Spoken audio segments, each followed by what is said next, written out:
Global Typhoon, Chairman TV. Weather update. Helping homeless people. Please subscribe.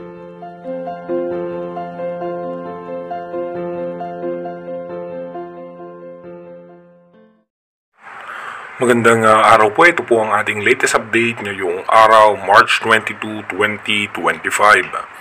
Patuloy pa rin umiiral yung tatlong weather system sa ating bansa. Ito yung Northeast Monsoon, Shearline at ito nga pong Easterlies. Yung Easterlies po, apektado po niya ng Palawan at ang buong Mindanao.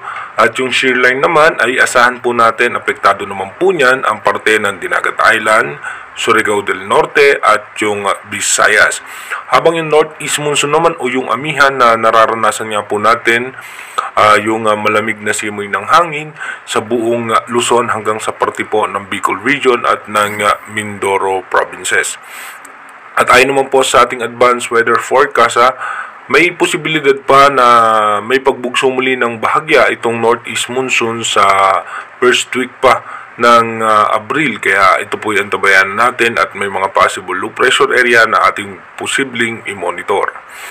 Dito po sa ating rain map animation, so expected nga po natin mamayang alas 3 ng hapon, mataas ang posibilidad na may pag-ulan sa dulong bahagi ng Palawan at maging dito nga po sa may parte ng Visayas at northern portion ng Mindanao. Makulimlim na kaulapan naman sa parte ng Bicol Region, Western Visayas at pati po ang Mindoro Provinces. Pagdating naman po ng alas 8 ng gabi, makulimlim na kaulapan sa Metro Manila, Bicol Region, Mindoro Provinces, Palawan at may pag-ulan po dito sa natitirang bahagi ng Visayas at ng Mindanao. Maging sa dulong bahagi nga po ng Palawan, asahan natin may bigla ang pagbuhos ng pag-ulan. Dumako na nga po tayo sa ating advanced weather forecast.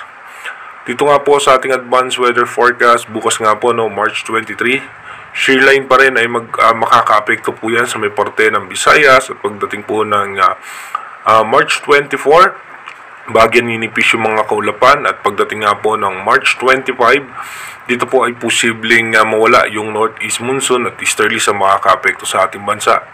By March 26, Easterlies pa rin ang makaka-apekto sa ating bansa hanggang March 27 and 28.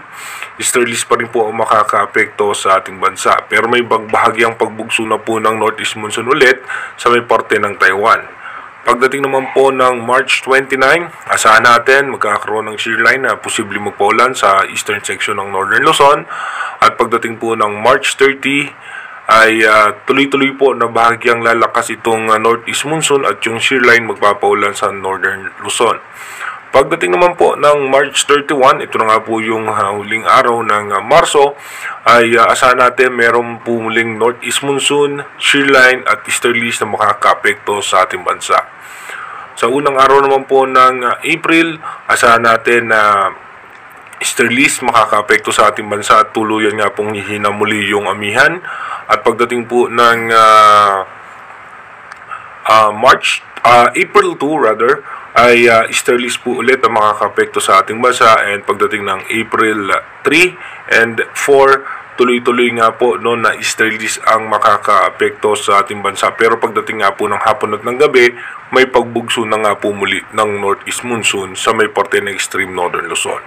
Inuulit ko po yung ating advanced weather forecast is possible scenario pa lamang po yan at malaki pa rin po ang posibilidad na magbago po lahat yan. At ayon nga po sa advanced weather forecast ng European Center at ng Global Forecast System, wala po napipredict na posibleng mabubuong bagyo hanggang sa unang linggo ng April. Pero ito po posible pang magbago, kaya mag-antabay lang tayo at tumutok sa ating advanced weather forecast.